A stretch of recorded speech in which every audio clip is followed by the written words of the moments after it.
Yeah, I get right to the racks. Then I make that shit back. Run up on me, get shot in the back. The Dream TV in the building. If you haven't yet, subscribe to the channel, man. Like American Diary. Today we got.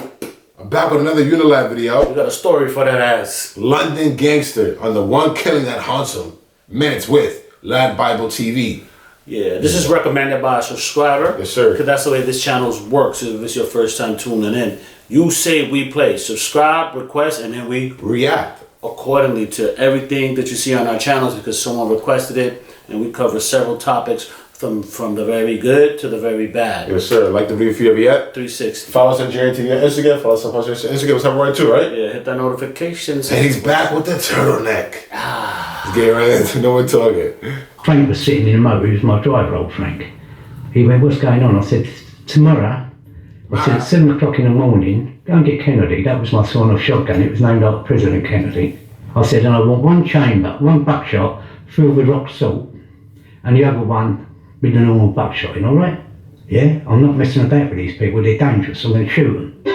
He doesn't sound like a killer to me, right? He's just older, so he seems innocent, but he's a bad man. Bad man. An ex-London gangster. People called me a gangster. I didn't like it. One guy called me a gangster, so I stuck a gun in his mouth and educated him that I weren't a gangster. And I said, "Look, I'm a businessman, and my business is crime." Wow. Well, my family was all straight goers. I was the one who corrupted them all. No, because they'd never seen so much money as I was earning. So they was all straight goers. My dad was a builder. My mum was a stay-at-home mum, like she had 8 kids. Damn. I was the baby, so I got spoiled.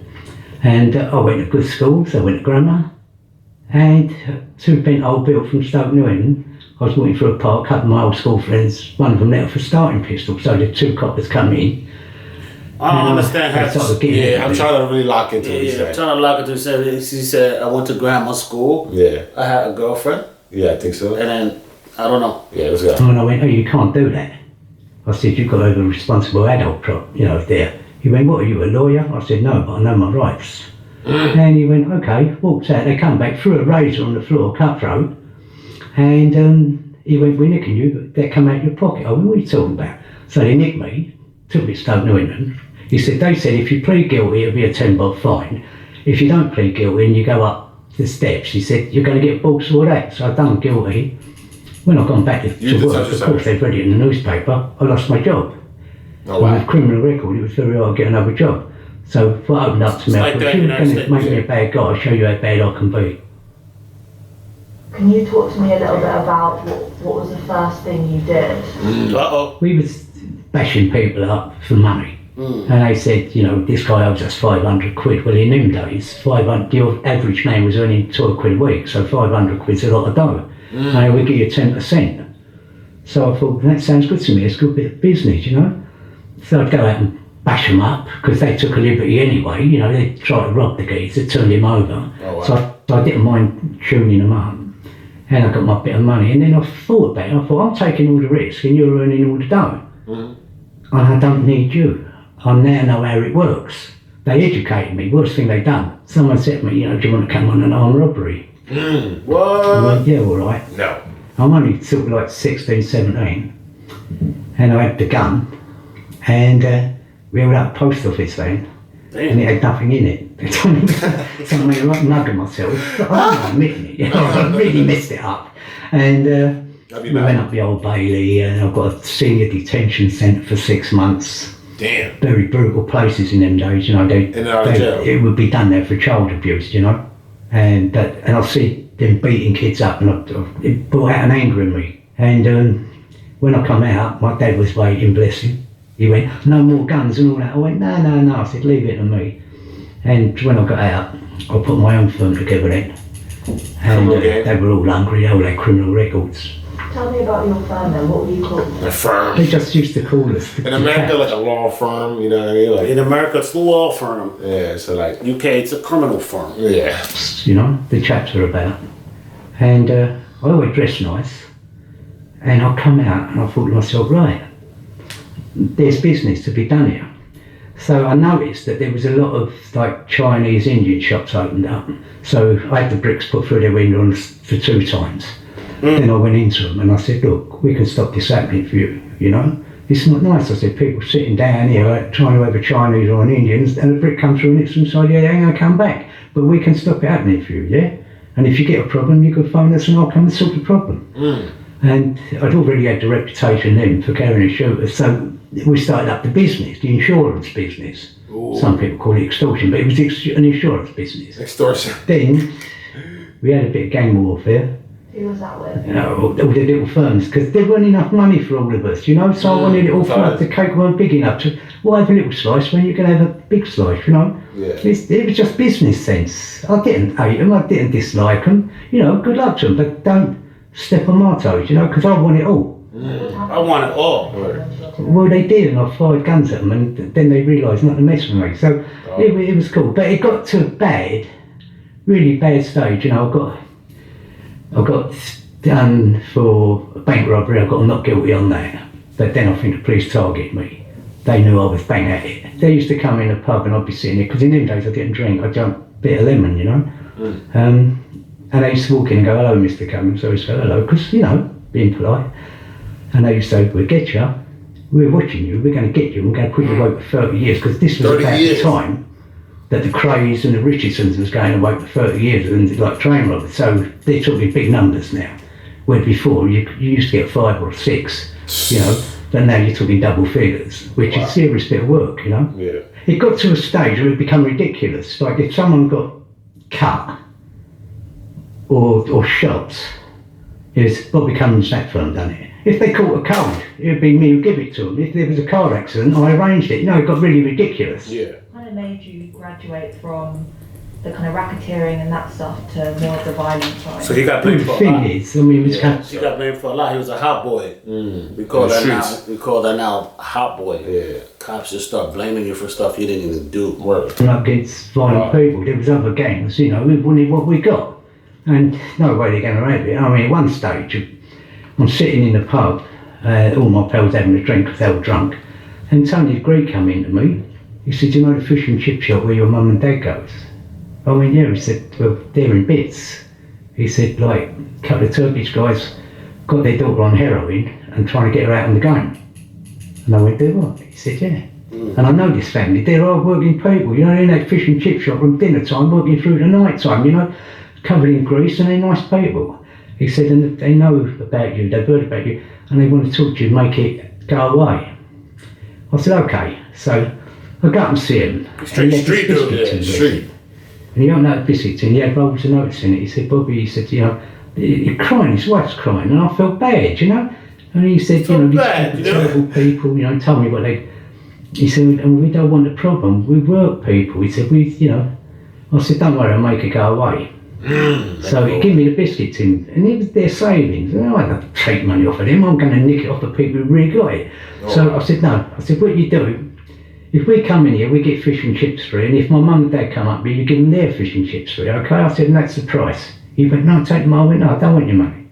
So I come out, and Frank was sitting in the motor, he was my driver, old Frank. He went, what's going All on? these guys are drivers, right?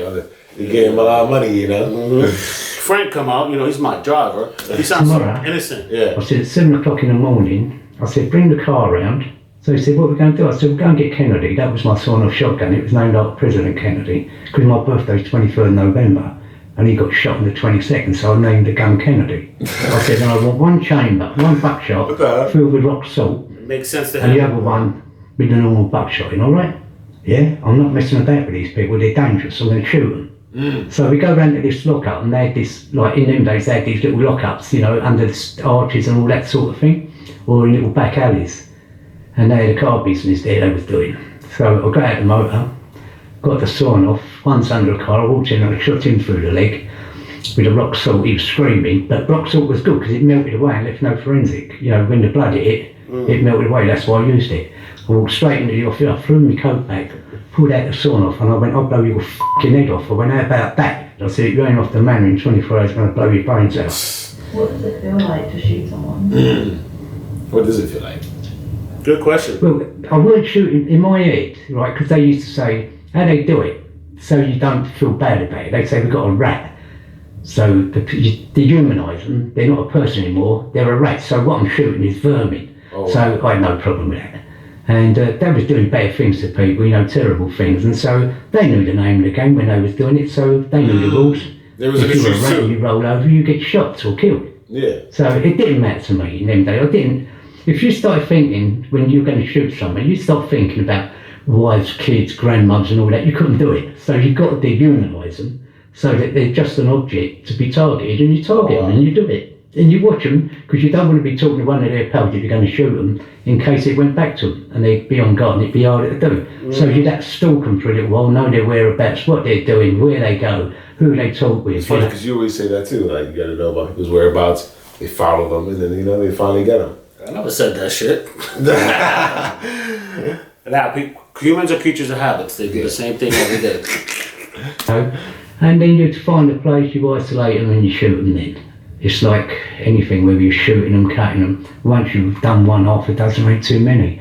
Because if you live with that, you become hardened. And that's why it's very hard to show love and emotion, that sort of thing, because you've got to bring the shutters down. Because if you don't, you go insane. Or you put one in your own mouth, you know? It's like an evolving thing.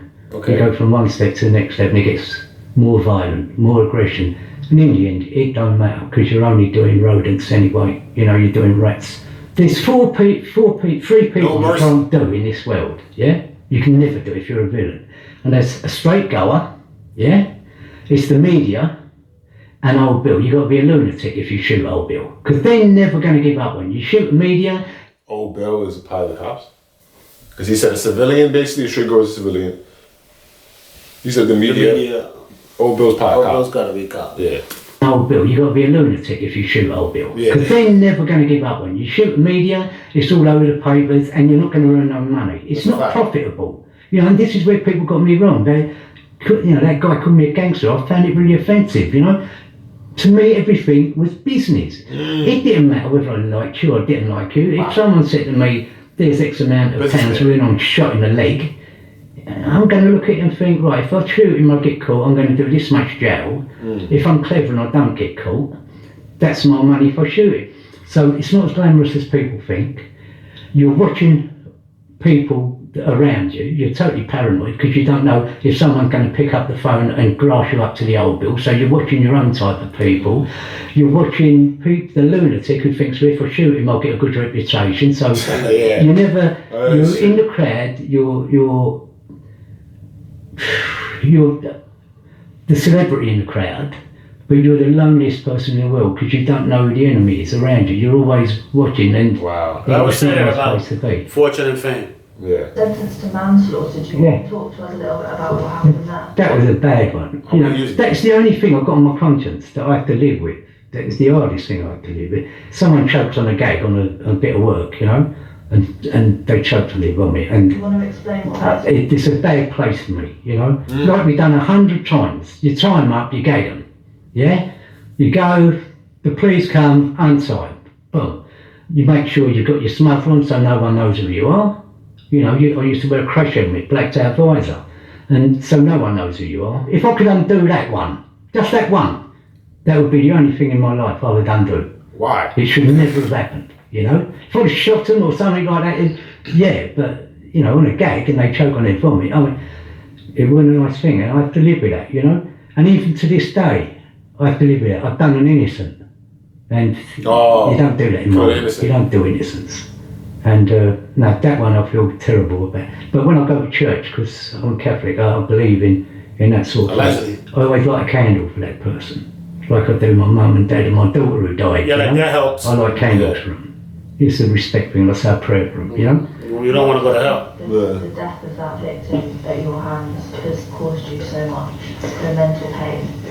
Because it should never have happened. I was prided my work self on good work, clean work, you know? I was out there to earn money, I wasn't there to hurt people. If I had to earn, that was because they put themselves in a position where they had to go, you know? And it's the same, you know, when I was doing villains, I didn't care. You know, if they come up against, I know they're going to stab or shoot me, I'm going to give it to them first. That's right. So that didn't count, because we lived in a different world to everyone else. We lived in our own world, amongst our own people, we all knew the rules. They do a good job filming. Manslaughter. Yeah. When you were there, what was prison like? It was a university of crime. You learned other people. Like if I wanted, I now had the connections. If I wanted a dodgy passport, I knew someone who's doing dodgy passports.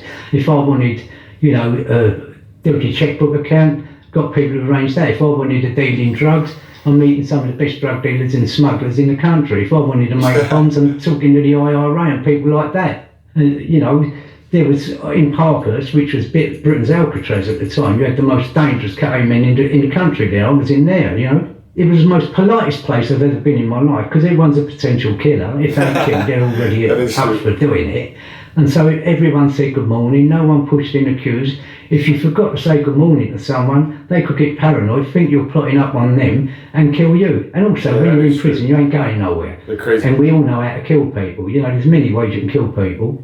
One of my pals, That's crazy. They had food boats. He took an onion, and it was another geezer had already nicked it. And the guy went, "That's my onion," and he went, "Go on your bike," because he could have a row. He was a boxer.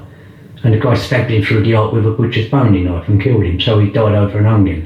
You didn't serve that sentence. That's crazy how prison works. Died over an onion. In KO prisons. You survived KO prisons, Sounded just as violent as the street. No. Prison was worse than the streets. In the streets, you could have a punch up, a carve up. In there, you're going to get killed. What was life like then when you left prison? It was easing up a bit. They shut Parkhurst down in the end, and so the KO prisoners there and the extremely violent, organised crime units was all moved to like Belmarsh, Long Lartin, places like that. Belmarsh, we covered that. Ross Kemp, go check it out. Was it hard saying goodbye to your criminal past and going straight? Well, my wife had my daughter, was pregnant with my daughter, and I made a rule that my daughter would never sit on the other side of the prison table. I'd never let her experience prison. I lived a quiet life, I didn't go back to London. I went to live in Kent, Where's that? And I saw the beauty of things. When you're locked up, like you go out, you walk through a park, you're on your way to work, you're walking through a park, you don't see what's happening in that park. But to me, I'd stop, I'd look at squirrels, I'd look at trees. I used to sometimes do really weird things like take my shoes and socks off and actually walk on damp grass, just to feel what, because I didn't have them experience. I was in People say to do that, to go when you're on grass, take your shoes off and you connect with the earth, the gravitational pull of the earth. You feel it on your feet and through your body. It clears your mind, body, and soul. Tip of the day. Oh wow. Concrete tomb. I was buried alive in a concrete tomb for years. As you have. I look at it now and I think to myself, I've got such a beautiful life now, I've got peace, Now I've got a sweet life, and all the people in the village where I go, they all know me. I get on well with them. I'm very polite, and if some of the old girls, I'm in the shop and they can't afford, the bread, or they can't afford this, I go, I'll put it on my account, and I pay. And it's that little bits of kindness, not throwing it's 20 grand. It's like, go on, I'll do that bit of shopping for you. But that will go around that village and they go, no, he's a nice guy. So I'm known as a nice guy, and I like that. Even the little kids go, oh, hey, Bobby, hello, Bobby. I go, all right, how's it going? You being a good boy? Yeah, well, no. And off they go. But then I've really got into the education. I was going to schools, de-glamorise crime. I go to prisons and talk to prisoners and de-glamorise. I say, this is what's going to happen to you. And I can get away with that because they know I'm doing it, I'm talking from experience because I've done it. Yeah, the real guy. And you don't get any worse than killing people, so people take you very serious. They don't want to upset you anyway because they don't know if you still do it on them. Would you have ever thought back in the day when you were committing those crimes that you would be kneeling in front of the Queen collecting an OBE? No, that never entered my head. What's an OBE? OBE. Let's see if we can figure this out. OBE. I have no idea. Help us in the comments below. Well, I did because I believed in what I was doing. I didn't want another kid having the life I have. I would like him to have the life I've got now. It's very nice, thank you. So I had this letter, and it said, Buckingham Palace, one that you've been honoured with, on the Queen's honour list. How? New Year's honours list, and we want to give you the OBE. And you have to accept it, because, will you accept it? And I phoned him up. I thought, it's one of my pals making a letter up and having a laugh. So we phoned them up and they went, no, this is serious. Will you accept it? Well, I'm a total royalist. So of course I'm going to accept it. I said, of course. I'll go there and you go through this side entrance. And as I'm walking up to the front of Buckingham, well, I pulled up in the car, I was to get out of the car, Buckingham Palace, I'm looking at Buckingham Palace, and my head flicked back to when I was a kid, and my dad used to go and take me to watch changing the guards and that. And he said to me one day, he said, see them people there? I went, yeah, he went, they're the toffs, right? He said, when you're going through that door, that's when you know you made it. And that day I walked through that door. That's crazy. I thought, I wish he was like that, see me walk through the door. Because all they see me was as a villain. They didn't see me as a straight girl because they would died. And I was standing, but it was, I'll tell you what, I don't fear no one. I don't fear nothing, I don't fear no one. But I stood in front of her, and it was a really weird feeling. It's like your mum standing there, you've been a naughty boy, you know. What did she say to you? She said to me, you've got a very, because everyone asked me that, what did she say? And she said, I must say, I've never met someone like you, you've got a very colourful background. Well, I thought that was the poshest word that someone saying to me, cool, you've got a lot of form, you know what I mean? You bang at it. Getting your OBE must have been a really proud moment. What advice would you give to your younger self? Good question. That's a great question, right? Forget religion, forget colour, forget sex. Boils down to in life, two things. Are you a good person or a bad person? That's all it boils down to. I like that. Do you ever miss the old life? So I had to go through hell, right, to appreciate heaven. And that's what it is. You have to see ugliness to appreciate beauty. You have to witness hatred and venom to appreciate love and kindness. Wow. That was a good one. I thought you was gonna walk off. Oh, we did that too. Go check that out. Career Shot in the face. We did that one. Check that one out. Yes, Thank you sir. so much for subscribing, Like the requesting video. the content. How do you feel about this guy? He's a good guy. You It's think? good. I ain't gonna front. I started nodding off, but I was like, his voice is very relaxed. Yeah, that you is know, that's how you never judge a book by its cover, because Word. that old man put in work. What's a fact, man? It's JT. This guy Shadow. We out here, man. Gang. Hey, hit the block, catches that slipping, we spinning in that drop. Bullets Tyson biting, fuck, I look like I ain't got a box. Ain't sparing no nigga, he try me and I'ma pop his top.